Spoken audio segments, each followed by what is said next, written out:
The first thing the cowboy noticed was not the little girl's face. It was the way she kept looking down the empty road, as if every sound of distant wagon wheels might bring someone back. Snow drifted across the lonely street, covering her small boots until they nearly disappeared beneath the white blanket. She never moved. She only pulled a worn cloth satchel closer to her chest and waited. Most folks hurried past without slowing their steps. Some looked away because they did not want to ask questions. Others convinced themselves someone else would help. But before that winter day came to an end, one quiet cowboy would stop his horse, make a promise with all his heart, and unknowingly place himself in the path of a man who believed every soul in the valley could be bought. The winter of 1884 settled over western Montana like a heavy blanket of ice. The wind never seemed to rest. It slipped through broken fences, rattled cabin windows, and carried sharp flakes across the frozen hills. Ranchers fought each day to keep their cattle alive, and travelers hurried from one warm place to another without wasting a single moment outside. Just beyond the town of Pine Hollow stood an old boarding house that had been empty for years. Its windows were cracked, its porch leaned toward the ground, and its weathered signs swung with every cold gust. On the front step sat a little girl no older than 6. Her name was Emma Brooks. Her coat had once been blue, though time and weather had faded it almost gray. The sleeves were too short for her growing arms, and her fingers had turned red from the cold. She held a cloth satchel tied with faded string. Inside was everything she owned. A small silver locket, one folded letter, a wooden horse carved by her father, and a tiny piece of bread she had been saving for someone else. Emma stared toward the snowy road. Every few minutes she whispered the same quiet words. "She'll come back." No one answered. 3 days earlier, her mother had knelt beside her on that same porch. Rebecca Brooks had kissed her daughter's forehead with trembling lips. "Stay here," she had whispered. "If anything happens, don't run. Someone with a good heart will find you." Emma had nodded because children trusted promises. Then her mother disappeared into the falling snow. She never returned. Each morning Emma came back to the porch. Each evening she walked into the abandoned house to sleep beside the cold fireplace, where the broken walls blocked a little of the wind. She never cried where people could see. She believed tears might make her mother miss her if she came back. Across the valley, another lonely soul rode toward Pine Hollow. Ethan Hayes guided his chestnut horse through deep snow, the animal breathing clouds into the frozen air. At 39 years old, Ethan had spent most of his life working cattle across Montana. His ranch rested several miles outside town. It wasn't large. It wasn't rich. But every board in the house had been built with his own hands. People respected Ethan because he never made promises he could not keep. They also knew something else. He had lived alone for nearly 8 years. Few people remembered the cheerful young cowboy he had once been. Loss had quietly changed him. His wife had passed away during a harsh fever years before, and the child they had hoped to welcome into the world never took a first breath. Since then, Ethan spoke little. He worked from sunrise until darkness because silence felt easier than remembering. That afternoon he rode into Pine Hollow for flour, coffee, lamp oil, and medicine for one of his older horses. The streets were quieter than usual. Snow covered wagon tracks almost as quickly as they appeared. As Ethan tied his horse outside the general store, something caught his eye. A tiny figure sat across the street. She hadn't moved. Even the shopkeeper glanced toward her before quickly looking away. Ethan frowned. He bought his supplies, but found himself watching through the window. The child remained there. When he stepped outside nearly 20 minutes later, she was still sitting on the old porch. Finally, he crossed the snowy street. His boots crunched softly through the ice. He stopped a few feet away so he would not frighten her. "Afternoon," he said gently. The little girl slowly looked up. Her cheeks were pale from the cold. Dark circles rested beneath tired eyes that looked far older than 6 years. She didn't answer. "My name's Ethan." Silence. "You waiting for somebody?" Emma looked back toward the road. "My mama." Ethan followed her eyes. The road was empty. "How long have you been waiting?" She thought for a moment. 3 sleeps. His heart tightened. 3 nights. No child should survive 3 winter nights alone. He glanced around. Several townsfolk watched from nearby windows. None of them came outside. Ethan removed his thick wool coat and gently wrapped it around Emma's shoulders. She immediately tried giving it back. "No," she whispered, "you'll freeze." He smiled softly. "I've spent enough winters out here to know how to stay warm." She studied his face carefully, almost as though she expected him to disappear too. "Why?" The single word carried far more weight than any child should have known. "Why help? Why stop? Why care?" Ethan knelt so they were eye to eye. "Because someone should have done it sooner." Emma's lower lip trembled. "My mama said." She stopped. "What did she say?" "She said a good man would find me." For a moment, Ethan could not speak. The wind carried loose snow across the street between them. He remembered another promise. Years ago, his wife had squeezed his hand during her final hours. "Don't let your heart stay empty forever." He had failed that promise for years. Now this frightened little girl looked at him with the same quiet hope. "What is your name?" he asked. "Emma." "Emma, do you have any family nearby?" She slowly shook her head. Then, almost without thinking, she reached for the sleeve of his shirt. Her tiny fingers barely wrapped around the rough fabric. "Please." Her voice broke. "Don't leave me." The words struck Ethan harder than any winter wind. He had heard desperate voices before. He had watched frightened calves cry for their mothers. He had comforted dying friends after cattle accidents. But nothing prepared him for the fear inside those 4 small words. He looked at the little hand holding his sleeve.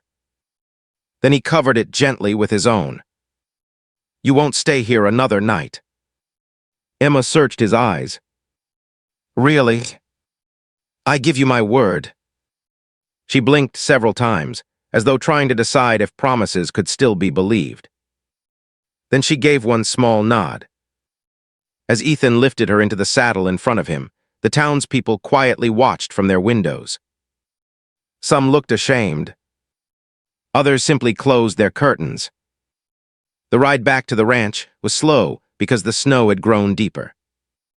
Emma hardly spoke. She leaned carefully against Ethan's coat, holding the cloth satchel with both hands.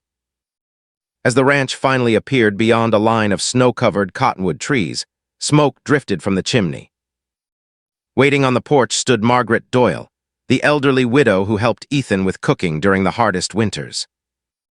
She hurried forward the moment she saw the child. "Heavens above," she whispered. "Where did she come from?" "Found her outside the old boarding house." Margaret's face lost its color. "The Brooks girl." Ethan looked at her. "You know who she is." Margaret slowly nodded. "Everyone knows." She glanced toward Emma before lowering her voice. "But nobody wanted trouble." Ethan's eyes narrowed. "What kind of trouble?" Before Margaret could answer, Emma suddenly stiffened. She wasn't looking at the house. She was staring beyond the front gate. A single rider stood at the far end of the snowy lane. He wore a long black coat dusted with white snow. His horse never moved. Neither did the man. Even from that distance, Emma began shaking. She grabbed Ethan's hand with both of hers. Her voice became barely louder than the wind. "He found me." Ethan slowly turned toward the stranger. The rider tipped his black hat without smiling. Then, after making certain the little girl had seen him, he turned his horse and disappeared into the falling snow. Ethan watched until the rider vanished among the white hills. Only then did he realize something. The man had not come to introduce himself. He had come to send a message. And somehow, he already knew exactly where Emma Brooks had been taken. The stranger never spoke a single word. He did not threaten. He did not raise a weapon. He simply appeared at the ranch gate, made sure Emma saw him, and disappeared into the storm. Sometimes silence carried more fear than shouting ever could. That night, the wind howled around Ethan Hayes' ranch house while snow gathered against the walls. Inside, the fire burned brightly, but the warmth could not chase away the worry that had settled over everyone. Emma refused to let go of her cloth satchel. She sat in the rocking chair beside the fireplace with Ethan's heavy coat wrapped around her small shoulders. Every few minutes she looked toward the window, listening for horses outside. Margaret Doyle quietly placed a bowl of chicken stew on the table. "You need something warm, sweetheart." Emma nodded politely, but she barely touched the food. Ethan noticed. He carried the bowl to the rocking chair and sat on the floor beside her instead of standing over her. "My father used to tell me stew tasted better after a hard day," he said with a gentle smile. Emma looked at him. "My daddy said the same thing." For the first time since arriving at the ranch, a faint smile crossed her face. It disappeared almost as quickly as it came. Ethan watched the little girl carefully. Children usually asked questions. They explored. They laughed. Emma listened. She watched every door, every window, every sound. Fear had taught her to expect bad news. After supper, Margaret helped Emma wash up before showing her a small bedroom near the kitchen. The room wasn't fancy. A wooden bed, a handmade quilt, a tiny dresser, fresh curtains Margaret had sewn years ago. Emma stood in the doorway without moving. "Is something wrong?" Margaret asked gently. The little girl lowered her eyes. "I've never had a room just for me." Margaret's heart ached. She knelt beside her and brushed a loose strand of hair behind Emma's ear. "Then tonight this one belongs to you." Emma slowly stepped inside. Her fingers touched the quilt as though she feared it might disappear. Before climbing into bed, she reached into her satchel and removed a small silver locket. She held it tightly before whispering a quiet prayer. Then she fell asleep almost immediately, exhausted after days of fear. Ethan stood outside her room for a long moment before quietly closing the door. Margaret joined him in the hallway. "You've already decided, haven't you?" she asked. "I couldn't leave her out there." "I know." Margaret folded her arms. "But whoever that rider was, he'll come back." Ethan looked toward the dark windows. "I'm counting on it." The next morning the storm finally eased. The valley lay beneath fresh snow that sparkled beneath a pale winter sun. After feeding the horses, Ethan rode into Pine Hollow. He wanted answers. The first stop was the town's small sheriff's office. Sheriff Walter Briggs looked tired before Ethan even spoke. "What brings you here?" "I found Emma Brooks." The sheriff sighed deeply. "I figured someone would." "You know her?" Walter rubbed his forehead. "I knew her father." "What happened to him?" The sheriff looked toward the closed office door before lowering his voice. "Jacob Brooks owned a good piece of land east of town. Honest man, worked hard. And he started asking questions." "What kind of questions?" Walter hesitated. "Questions about land deeds." Ethan remained silent. The sheriff continued. "Families have been losing their ranches all across this valley. Good families, honest families. I've heard." But the papers always looked legal. Ethan narrowed his eyes. You don't believe they were? Walter gave a bitter smile. I've worn this badge for 20 years. I've learned that legal and honest aren't always the same thing. Who benefits? The sheriff didn't answer immediately. Finally, he spoke one name. Silas Granger. Ethan had heard it before. Silas Granger owned the largest freight company between Montana and Wyoming. He loaned money, bought ranches, hired armed riders. Most people respected him. Others feared him. What does he want with a little girl? Ethan asked. Walter looked uncomfortable. I don't know. Ethan wasn't convinced. Before leaving, he stopped at the county records office. An elderly clerk searched through dusty books while snow melted from Ethan's boots onto the wooden floor. After nearly half an hour, the old man frowned. That's strange. What is? Jacob Brooks Ranch. What about it? There should have been one deed. The clerk turned another page. There are two.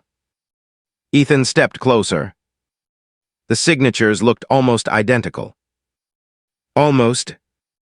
But one document had been filed weeks after the first. Someone had changed ownership. Quietly, without explanation. Ethan stared at the page. This isn't right. The clerk lowered his voice. I'd forget you ever saw it. Why? The old man glanced nervously toward the window. Because people who ask too many questions around here usually leave town. Or disappear. He didn't need to say the last words. Ethan understood. By late afternoon, he returned to the ranch. Emma was sitting on the porch steps watching two horses in the pasture. This time she smiled when she saw him. A small smile. But real. You came back.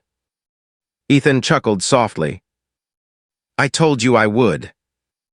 She ran across the yard and hugged him without warning. He froze for a second. No one had hugged him in years. Slowly, he wrapped one arm around the little girl. I was scared, she admitted. I know. I thought maybe you'd change your mind. I won't. She looked up. You really keep your promises. He nodded once. I try. Later that afternoon, Margaret was teaching Emma how to knead bread dough. Flour covered the table. Soon it covered Emma's nose. Margaret laughed. Ethan couldn't remember the last time. Laughter had echoed through the old ranch house. For a few precious minutes. It felt like a home again. But peace on the frontier rarely lasted. As evening settled over the valley, Duke, Ethan's old sheepdog, suddenly began barking toward the barn. Not playful barking. Warning. Ethan immediately grabbed his rifle from beside the door. Stay inside. Margaret nodded, pulling Emma behind her. The barking grew louder. Ethan stepped into the snowy yard. Everything looked still. Then he noticed fresh footprints. Someone had crossed the pasture. Recently. He followed them toward the barn. The door stood slightly open. It hadn't been that way earlier. He pushed it wider. Who's there? Only silence answered. Then, a weak cough. Ethan lifted the lantern higher. Behind a stack of hay lay a man covered with frost and dried blood. His coat was torn. His beard had grown wild. One arm was wrapped tightly with an old bandage. The stranger slowly raised both hands. Please. His voice cracked. I'm not your enemy. Ethan kept the rifle ready. Who are you? The man swallowed painfully. My name. He stopped to catch his breath. My name is Jacob Brooks. Inside the house, Emma suddenly dropped the wooden spoon she had been holding. Her eyes grew wide. She turned toward the barn before anyone said a single word.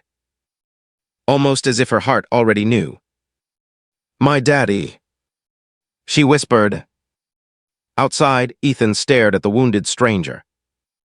Jacob looked past him toward the warm lights shining through the ranch house windows. Tears filled the exhausted man's eyes. "Is?" he asked quietly. "My little girl's still alive." Ethan lowered his rifle. But before he could answer, the sound of several horses echoed across the frozen valley. Not one, not two. At least 6 riders were approaching the ranch through the darkness. And leading them was the same man in the long black coat who had smiled from the gate the day before. The sound of galloping horses rolled across the frozen valley like distant thunder. Ethan Hayes looked toward the ridge where 6 riders emerged through the falling snow. Their dark coats blended with the evening shadows, but one man stood out immediately. Silas Granger. He rode at the front with the confidence of someone who believed the whole valley already belonged to him. Behind Ethan, Jacob Brooks struggled to stand. "You have to get Emma out of sight," he said between heavy breaths. Ethan helped him toward the house. "First, you're getting inside." "There isn't time." "We'll make time." They reached the porch just as Margaret opened the door. Her face turned pale when she saw Jacob.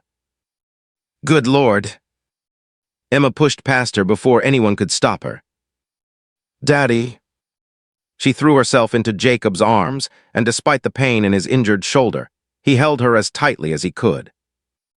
For a long moment, neither of them spoke. The only sound was quiet sobbing. "I thought you forgot me," Emma whispered. Jacob shook his head over and over. "Never, not for 1 second." He kissed the top of her head. "Every day I tried to find a way back to you." Emma looked up at him through tear-filled eyes. "Mama said to wait." Jacob closed his eyes. "I know." The room fell silent. No one asked the question resting in every heart. Where was Rebecca? Jacob slowly reached into his coat and pulled out a folded scarf. It belonged to Emma's mother. "I lost her trail during the storm," he said quietly. "She made sure I escaped. She told me she'd lead Granger's men away from us." His voice broke. "I've searched ever since." Emma held the scarf against her cheek. She didn't cry this time. She simply nodded, as though part of her had already feared the answer. Ethan placed a steady hand on Jacob's shoulder. "We'll keep hoping until we know the truth." Jacob looked at him with grateful eyes. "You barely know us." Ethan answered without hesitation. "I know enough." Before anyone could say another word, loud knocks struck the front door. 3 sharp blows. Then silence. Margaret instinctively pulled Emma behind her. Ethan stepped onto the porch and closed the door behind him. The riders waited in a half-circle around the yard. Silas Granger remained in his saddle. He smiled politely. It was the kind of smile that never reached a man's eyes. "Evening, Mr. Hayes. What do you want?" "I believe you're sheltering people who belong elsewhere." "They're not property." Silas chuckled softly. "No, but they are standing in the way of my business." Ethan folded his arms. "Then your business has a problem." Several riders shifted in their saddles. Silas raised one hand, stopping them. "I've heard good things about you." "I can't say the same." Silas ignored the remark. "You're respected." "So? I'd rather make you a friend than an enemy." He reached into his saddlebag and tossed a leather pouch onto the snow. It landed near Ethan's boots with a heavy thud. "Coins. A great many coins." "Take the money," Silas said calmly. Hand over Jacob Brooks and the child. You'll never hear from me again. Ethan looked at the pouch. Then he nudged it back across the snow with the toe of his boot. It'll stay colder than I will. Silas's smile slowly disappeared. You should think carefully. I already have. That little girl isn't your responsibility. Ethan glanced toward the ranch house window, where Emma stood watching from behind the curtain. Then he looked back at Silas. The moment I promised she'd be safe. He spoke firmly. She became exactly that. For a few long seconds, neither man moved. Finally, Silas sighed. I was hoping you'd choose the easy road. I've never cared much for easy roads. Silas tipped his hat. Then I'll give you until sunrise. He turned his horse around. When the sun comes up, I'll return. The riders disappeared into the gathering darkness. Only after they were gone did Ethan allow himself a slow breath. He knew that promise wasn't empty. Silas Granger would return. And next time he would not come to talk. Inside the ranch house, Jacob spread an old county map across the kitchen table. I couldn't carry everything, he said. But I hid the most important papers. Ethan leaned closer. Where? Jacob pointed to a small valley north of Pine Hollow. There used to be a church there. Margaret nodded. St. Matthew's. It burned years ago, she said. The bell tower is still standing. Jacob traced a finger toward the old cemetery. Beneath one of the loose stones near the chapel door. You buried the evidence. I had no choice. What kind of evidence? Jacob looked at Ethan. Every false land deed. Ethan stared at him. All of them. Jacob nodded. And letters proving Granger forced families to sign papers they couldn't even read. Margaret covered her mouth. So that's why he's chasing you. Jacob nodded again. If those papers reach the county judge. He loses everything, Ethan finished. Late that night, after Emma had fallen asleep, Ethan stepped onto the porch alone. Snowflakes drifted through the quiet air. His old horse stood calmly in the barnyard. The ranch felt peaceful. Too peaceful. Margaret quietly joined him with 2 steaming cups of coffee. You've carried a lot of weight alone, she said. I managed. Did you? He looked toward the dark hills. For years I thought staying alone meant I couldn't lose anyone else. And now? He smiled faintly. Now I'm afraid of losing people again. Margaret rested a gentle hand on his shoulder. That's what happens when a house becomes a home. He looked back through the window. Emma slept peacefully, with the wooden horse tucked beneath one arm. Jacob rested in a chair nearby, refusing to leave his daughter's side. For the first time in many years, Ethan realized something. The silence inside his house had disappeared. He didn't miss it. Before dawn, Emma quietly woke. She found Ethan sitting beside the dying fire. Without saying anything, she climbed into the chair beside him.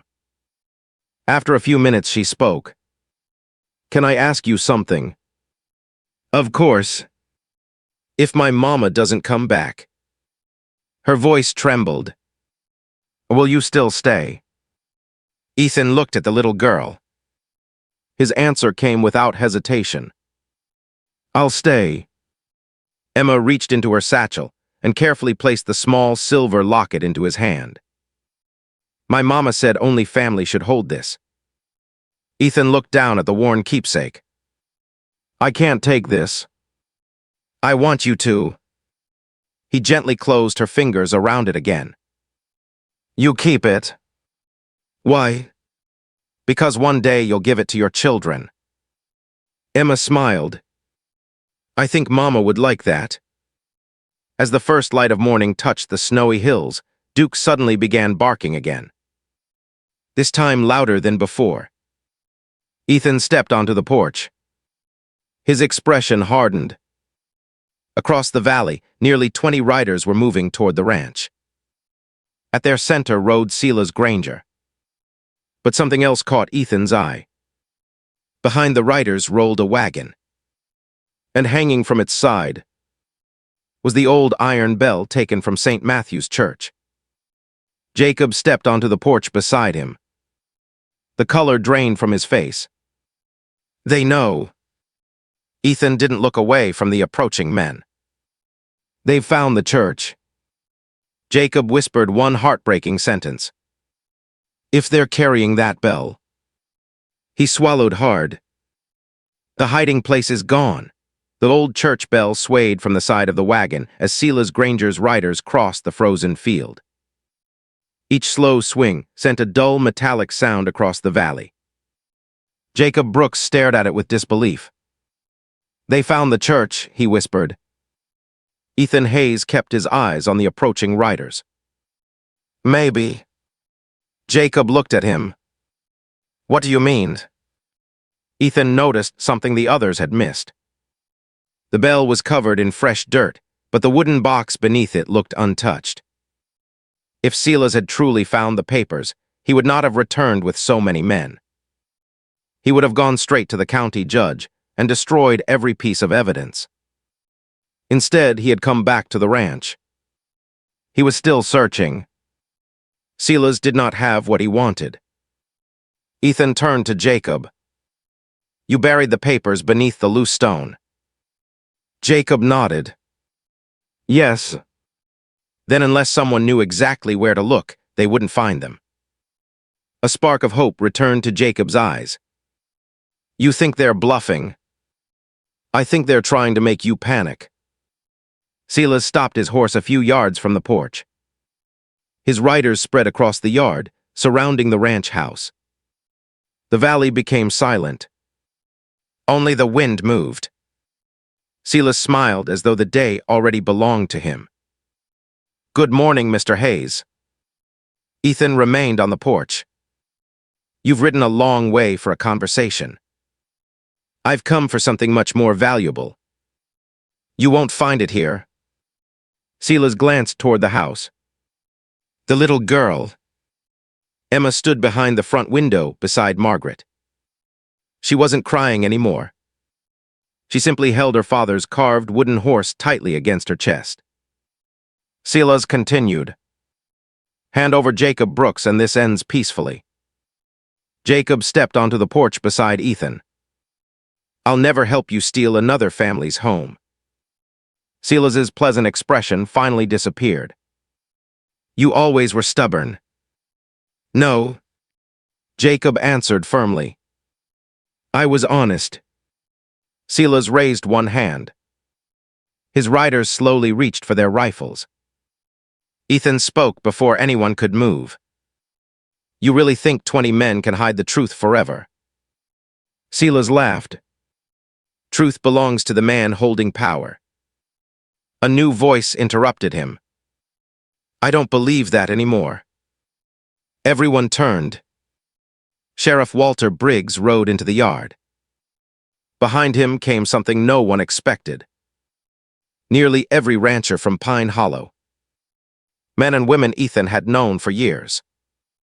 Some carried old hunting rifles. Others carried nothing except determination. Among them rode the elderly clerk from the county record's office. The blacksmith. The schoolteacher. Families who had quietly watched fear rule the valley for far too long.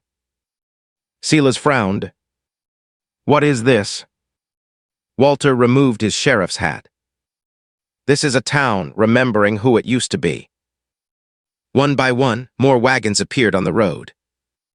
People who had lost their land. Widows, farmers, brothers, neighbors. No one shouted. No one rushed forward. They simply stood together. Silas looked around. His riders exchanged uncertain glances. For the first time in years, they were no longer facing frightened individuals. They were facing an entire community. Walter looked directly at Silas. Your men have spent years threatening people. He pulled folded papers from his saddlebag. But last night someone visited my office. Jacob stared in surprise. Walter smiled slightly. The copies. Jacob's eyes widened. I forgot I made them. Months before going into hiding, Jacob had secretly copied every stolen deed and hidden the duplicates inside the sheriff's office beneath a loose floorboard. Walter had found them after Ethan encouraged him to search beyond the official records. Silas's face lost all color. Walter raised the documents high enough for everyone to see. These papers prove forged signatures. He unfolded another page. And these letters prove families were forced from their land through lies. The old clerk stepped forward. I compared every signature myself. Another rancher spoke. So did I. Then another. And me. The voices continued. One after another. The silence that had protected Silas for years finally broke. His own riders began looking at each other. One slowly lowered his rifle. Then another. A younger rider removed his hat. I didn't sign up for this. He turned his horse away. Others followed. Within moments, half of Silas's men had left the yard. Silas looked around in disbelief. You fools. No one answered him. Walter rode forward. Silas Granger. He took a deep breath. You're under arrest for fraud, intimidation, and stealing property from the people of this county. Silas looked toward Ethan one final time. This isn't over. Ethan shook his head calmly. It already is. Silas realized there was nowhere left to run. Not because someone had defeated him with force, but because the truth had finally found enough brave voices. He quietly handed over his revolver. The longest winter Pine Hollow had ever known slowly gave way to spring. Snow melted from the hillsides. The rivers began to flow again. Wildflowers returned to the open meadows. Life, little by little, found its way back. Families received their ranches again. Fences were rebuilt. Barns filled with livestock. Children once afraid to laugh now played along dusty roads. Jacob Brooks worked from sunrise until evening repairing the home he had almost lost forever. Although his shoulder healed slowly, his spirit grew stronger with each passing day. There was still one unanswered question. Rebecca Brooks. Weeks after Silas's arrest, a stagecoach arrived from a neighboring county. A woman stepped down carrying a walking stick. She was thinner than before. One arm rested in a sling. But her eyes were the same. Emma froze. For a heartbeat, she couldn't move. Then she ran.